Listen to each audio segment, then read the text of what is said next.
कहानी की शुरुआत में हम चक नाम के एक बंदे को देखते हैं जो कि घर खरीदने के लिए घर देखने आया था। चक उस घर को खरीद लेता है।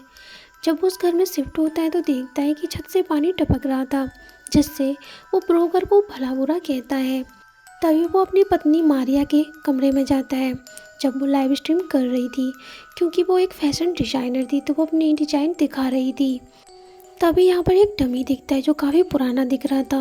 ये मारिया को इतना पसंद था कि वो उसे नए घर में भी लेकर आ गई थी। तभी जग यहाँ पर ब्रोकर को वो फ़ोटो सेंड करता है। अभी हम देखते हैं वो बाहर जाकर अपने घर को देखता है कि बाहर से तो कोई प्रॉब्लम नहीं है। तभी वहाँ पर उसका पड़ोसी आता है और उससे कहता है, मैं ये सोच रहा हूँ आखिर तुमने ये घर खरीद कैसे लिया, क्योंकि यहाँ पर इसके पहले ओनर ने खुद को ख़त्म कर लिया था। ये बात सुनकर जग काफ़ी ज़्यादा परेशान हो जाता है, क्योंकि उसे भी ये बात पता नहीं होती है।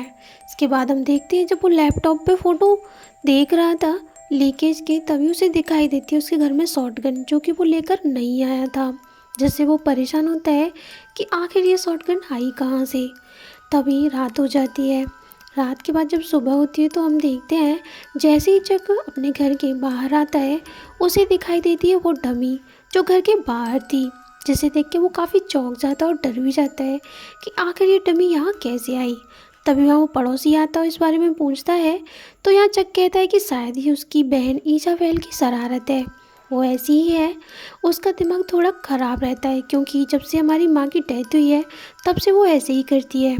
तो पड़ोसी कहता है कि तुम्हें अपनी बहन का इलाज कराना चाहिए और तुम्हें इस घर की हिस्ट्री भी लाइब्रेरी जाकर देखनी चाहिए। उससे कहता है कि तुम्हें शाम को होने वाली मीटिंग भी ज्वाइन करनी चाहिए, तुम्हें काफ़ी कुछ पता चलेगा। यहाँ पर दूसरे ही दिन जब लाइब्रेरी जाता है तो वो देखता है कि वहाँ पे कुछ किताबें एक लाइन में खड़ी हुई थी। उसे अजीब लगता है। तभी उसे एक लड़की मिलती है जो रो रही होती है।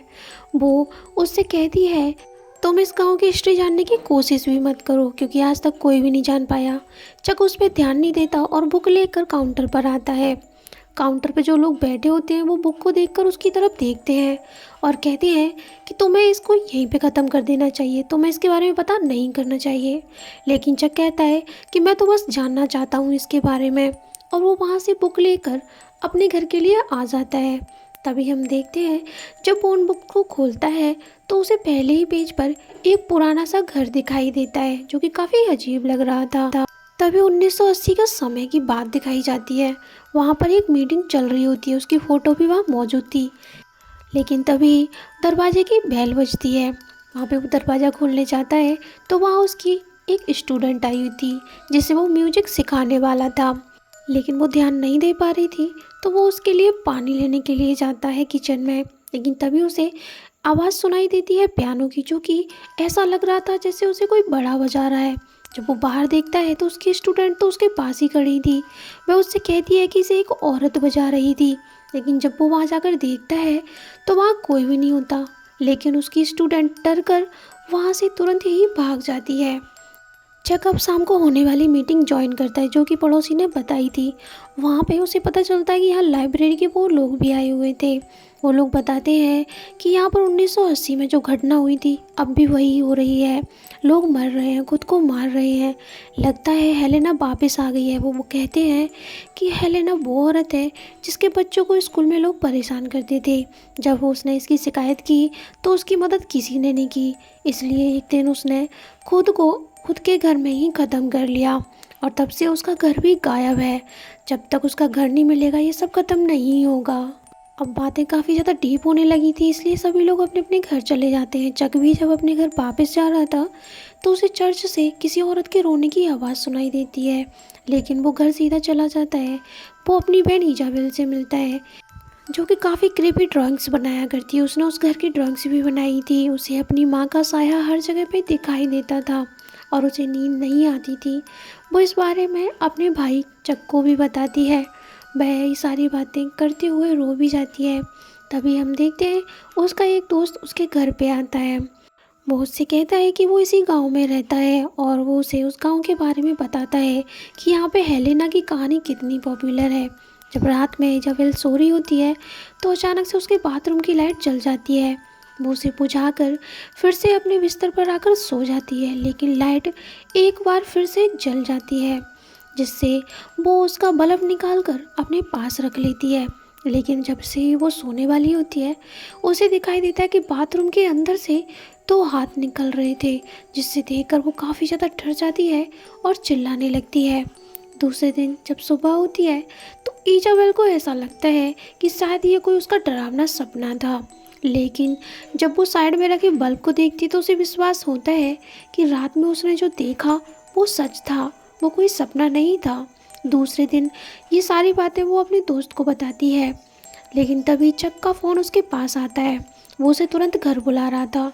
जब वो घर पहुंचती है तो देखती है उसकी भाभी मारिया की तबीयत काफ़ी ज़्यादा ख़राब है। तभी वो उसे बताती है कि वो अपनी लाइव स्ट्रीम कर रही थी। लेकिन तभी अचानक से कुछ अजीब हुआ। जब वो लाइव कर रही थी वहाँ पे रखा डमी हिलने लगा। उसे ये बात बिल्कुल भी पता नहीं थी कि वो डमी मूव कर रहा है। लेकिन उसकी लाइव उसकी एक फ्रेंड देख रही थी। वो उसको मैसेज करती है, लेकिन मारिया समझती है शायद वो ड्रेस देखना चाहती है। वो उसे ड्रेस की डिज़ाइन दिखाती है। लेकिन जब वो उसे फ़ोन करके बताती है कि तुम्हारे पीछे रखा मैनिक्विन हिल रहा है, तो वो जब पीछे पलट कर देखती है, जो कि कुछ देर पहले डमी वहाँ था, वो अचानक से गायब हो जाता है, जिससे मारिया काफ़ी ज़्यादा डर जाती है। लेकिन तभी उसे दूसरे कमरे से अचानक से आवाज़ें आने लगती हैं। मारिया उन आवाज़ों का पीछा करती है और जब वो वहाँ जाकर देखती है तो डमी उसकी तरफ देख रही थी, वो भी डरावने तरीके से, जिससे मारिया चीख पड़ती है। और ये बात उसने चक को बताई। चक वहाँ पर आया, उसने मारिया को संभाला और उन दोनों ने उस डमी को जला दिया। अब हम ये बंगला खाली कर रहे हैं, तुम जल्दी से अपना सामान पैक कर लो, ऐसा चक इजाबेल से कहता है। इजाबेल अपना सामान पैक कर रही थी। तभी वहाँ पर उसका दोस्त आ जाता है। वो उसकी माँ की फ़ोटो को देखकर कहता है कि तुम्हारी माँ इसमें कितनी अलग लग रही है, जबकि कल वो बिल्कुल अलग लग रही थी। वो कहती है मेरी माँ तो मर चुकी है, वो कैसे दिख सकती हैं। वो कहता है लेकिन मैंने तो कल ही तुम्हारे घर में एक औरत को देखा। ये सुनकर इजाबेला काफ़ी डर जाती है। तभी उसे नीचे से आवाज़ें आने लगती हैं। वो नीचे जाकर देखती है तो सामान बिखरा पड़ा था और अजीब सी आवाज़ें आ रही थी। लेकिन उसका दोस्त तभी उसे अकेला छोड़कर वहाँ से चला जाता है बहाना बनाकर। यहाँ इजाबेला आवाज़ों से डर कर छुपी हुई थी कि तभी अचानक से उसकी भाभी मारिया उसके पास आती है। लेकिन तभी अचानक से कोई उनके ऊपर हमला करता है और दोनों अलग हो जाती हैं। वो भागकर अपने अपने रूम में चली जाती हैं। कुछ देर बाद इजाबेला अपनी भाभी के कमरे में जाती है। वह देखती है कि दरवाज़ा अपने आप खुल जाता है। जैसे ही वो अंदर जाने की कोशिश करती है उसे एक डरावनी औरत दिखाई देती है। तुरंत वहाँ से भाग जाती है। लेकिन थोड़ी देर बाद मारिया उसके पास आती है, जिसकी बहुत बुरी हालत थी। उसकी नाक से खून बह रहा था। तभी वहाँ पर चक आता है, वह उसे कंफर्ट कराता है। तभी वहाँ पर इजाबेला का दोस्त फिर से वापस आता है। इस बार वो एक मैप लेकर आया था। वह उसे बताता है ये इस शहर का पुराना मैप है, यहाँ पर उस औरत का घर हमें दिखाई दे सकता है। मैंने पता किया है, इस शहर के बाहर 825 फॉरेस्ट रोड है, हमें वहाँ जाना पड़ेगा, वहीं पर ही शायद वो मिल सकता है। वो जैसे ही बाहर जा रहे होते हैं तो एक रिपोर्टर वहाँ आती है जो कि इंटरव्यू लेना चाहती थी। यहाँ चक मना करता है, लेकिन तभी वह मारिया आती है और वो कहती है कि वो इंटरव्यू दे देगी, तुम जाओ। लेकिन यहाँ इजाबेला को थोड़ा अजीब लगता है कि मारिया इतना जल्दी कैसे ठीक हो गई।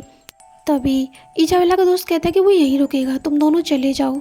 तो अब इजाबेला और उसका भाई चक दोनों ही उस जगह पर उसको ढूंढने के लिए चले जाते हैं। जब वो रास्ते में होते हैं तो उन्हें काफ़ी अजीब लग रहा था।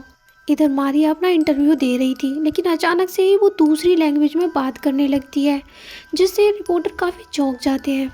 इधर इजाबेला और चक एक जगह पे पहुंचते हैं जहाँ पर एक पुराना घर था। ये वो ही घर था जिसे इजाबेला ने अपने सपने में देखा था और उसका स्केच बनाया था। इसके बाद चक और इजाबेला उस घर के अंदर जाते हैं। चक नीचे चेक करता है और इजाबेला ऊपर एक कमरे में जाती है। जब चक वहाँ पर चेक कर रहा था, अचानक से उसके पीछे से कोई गुजरता है। इधर मारिया इंटरव्यू देते देते काफ़ी ज़्यादा अजीब बिहेव करने लगती है। वह अचानक से ही कहने लगती है उन्होंने मेरे बच्चों को मार दिया, उन्होंने मेरी मदद नहीं की, यानी कि इसमें हेलेना की आत्मा आ चुकी थी। वह कहती है इस शहर में किसी ने मेरी मदद नहीं की। ये सुनकर वो रिपोर्टर भी काफ़ी हैरान होते हैं। इधर हम देखते हैं चक जब वहाँ पे कुछ ढूंढ रहा होता है तभी उसे वहाँ एक बॉक्स मिलता है और उसके अंदर से उसे कुछ लेटर मिलते हैं। उन लेटर को खोलता है तो उसमें हेलेना का लिखा हुआ था। वह उसमें कह रही थी कि मेरे बच्चों को काफ़ी परेशान किया जा रहा है, मेरे बच्चों को बचाओ, लेकिन किसी ने उसका उत्तर नहीं दिया था। इधर मारिया बिल्कुल हेलेना के द्वारा पजेस कर ली गई थी। अब वो काफ़ी डरावनी हरकतें करने लगी थी क्योंकि अब उसके अंदर हेलेना की आत्मा थी। इधर चक तुरंत वहाँ से निकलने की सोचता है क्योंकि ये हेलेना का ही घर था और वो यहाँ अब भी आती थी। जब वो अपनी बहन इजाबेल के पास जाता है तो वो एक दरवाजे के पास खड़ी हुई थी। इधर मारिया अब हेलेना बन चुकी थी और अचानक से ही उसकी नाक से खून बहने लगता है और वो ज़ोरों से चिल्लाती है, जिससे रिपोर्टर्स वहाँ से दौड़ने लगते हैं और इजाबेल का दोस्त भी डर कर एक कमरे में छिप जाता है और मारिया उसका पीछा कर रही थी।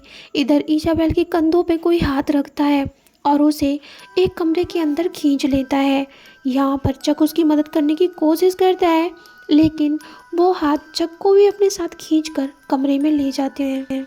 इधर वो रिपोर्टर भी उसके द्वारा मार दिए गए थे और इजाबेल के दोस्त को लगता है कि वो जा चुकी है, लेकिन वो अभी भी वहीं मौजूद होती है। और यहाँ में बताया जाता है कि हेलेना की आत्मा आज भी वहाँ मौजूद है और इसके साथ ही मूवी खत्म होती है।